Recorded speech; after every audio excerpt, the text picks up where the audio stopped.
Your life is trite and jaded, boring and confiscated. If that's your best won't do. We're not gonna take it. No, we ain't gonna take it. We're not gonna take it anymore.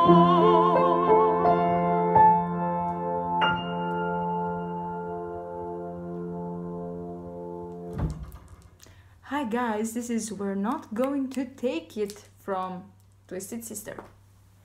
And I believe this is the climax of hair metal, glam metal, 80s metal, colorful metal, clothing metal, leather metal, latex metal, ruffles metal, teased hair metal, tousled hair metal, moles on your face, drawn moles, fake moles on your face metal, rock. Not metal, rock. And since both the theme of this song is about being inappropriate but still being fine and okay and perfect, in order to speak in millennial positive fancy words. And since the aesthetics of the time were very sharp and specific, particular, strong, and not too graceful, more like punchy, very colorful, and a bit, you know, revolutionary. Like, I don't care what you think, I don't care if you like me or not, and if you look how I look, if you like how I look, and if you accept me, because I'm fine with myself, and insert cuss word here. I'm going to ask you about one occasion in your life when you were inappropriate. Great. Perfect timing for my hair to to go crazy. Good. I like it. One time in your life when you presented yourself in a way that the others maybe wouldn't have approved of, or the others were not like you, and perhaps you even felt frustrated, you even felt a little bit not belonging there, and nothing bad happened, because nothing bad happens when we don't fit the norms of society generally.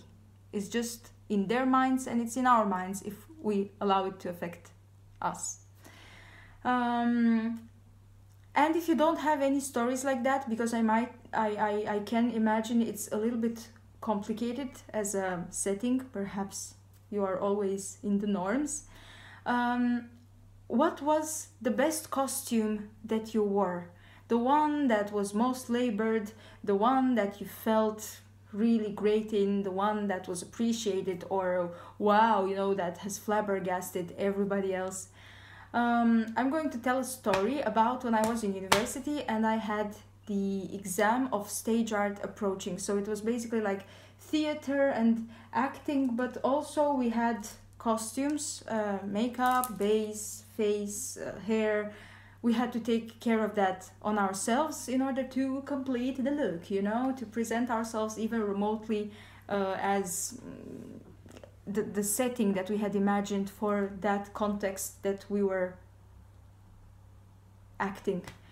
And I had totally forgotten about the fact that our teacher had told us to prepare for the lesson in that day, which was rehearsal, like a general rehearsal, final rehearsal before the exam. He had asked us to prepare the look also.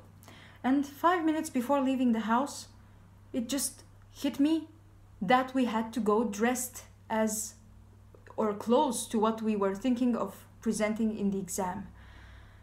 And I had to be like housemaid, servant. I was helping somebody else in this exam. It was not my exam, but of course we were colleagues. We had to help each other when there was a secondary character or comprimary character.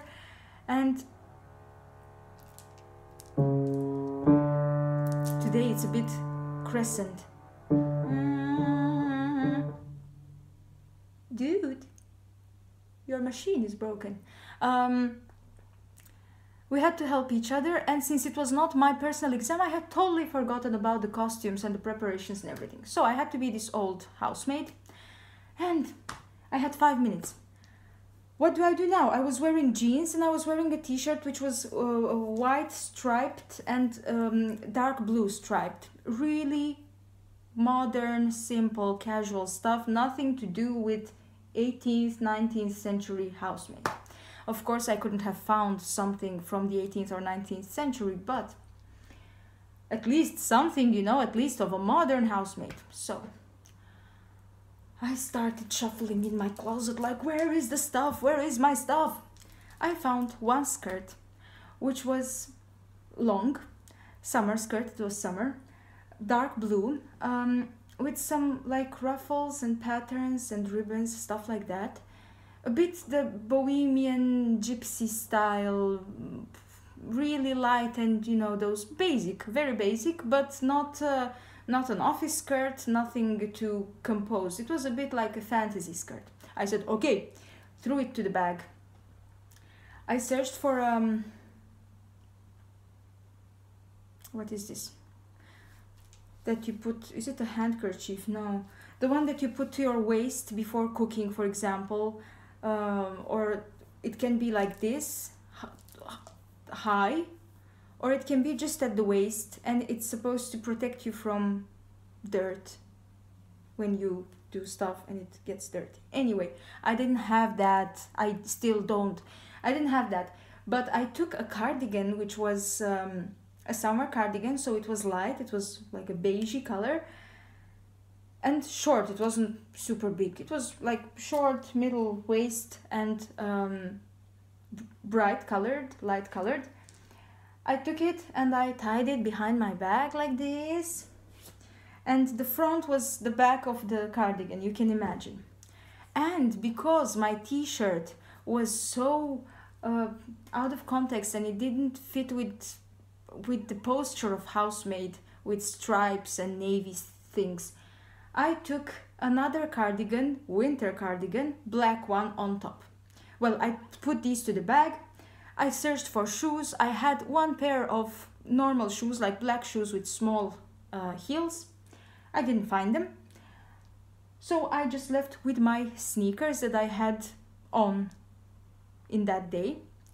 Dark blue with pink. And I went to school. We arrived there. I was also late because I had been searching for the inexistent for many minutes.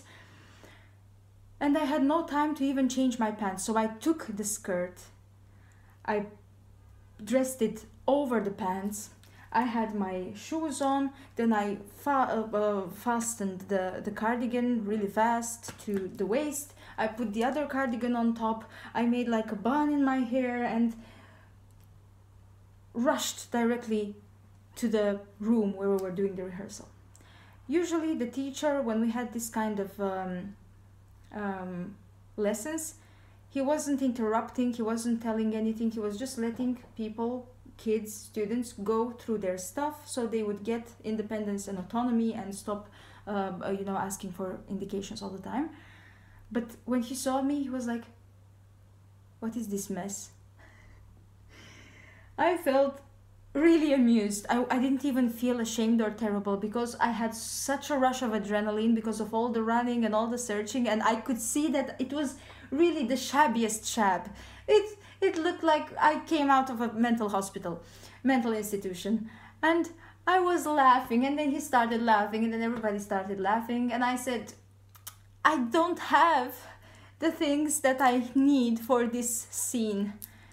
And he was and is one of the most clever and insightful people that I have ever met. Like, he literally knows you. He knew every one of us, and he knew me very well.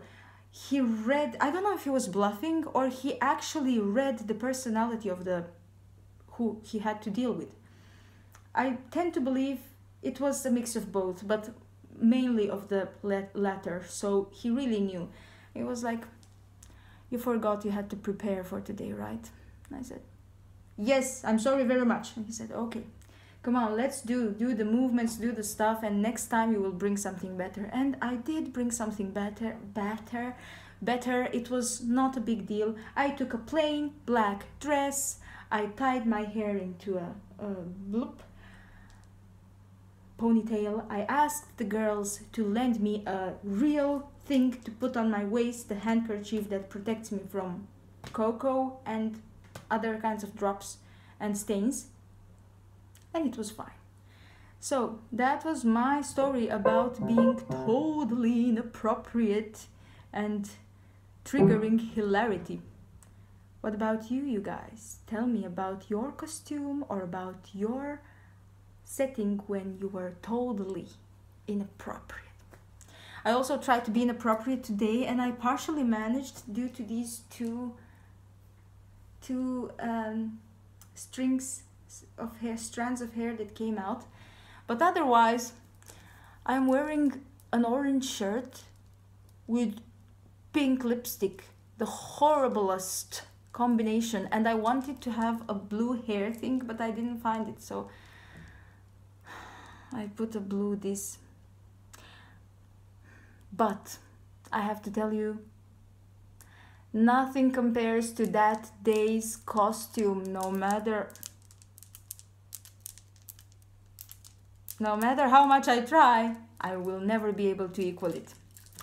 You guys tell me, and have a nice weekend where you don't care about the norms and about the presentation at all, because it's not important.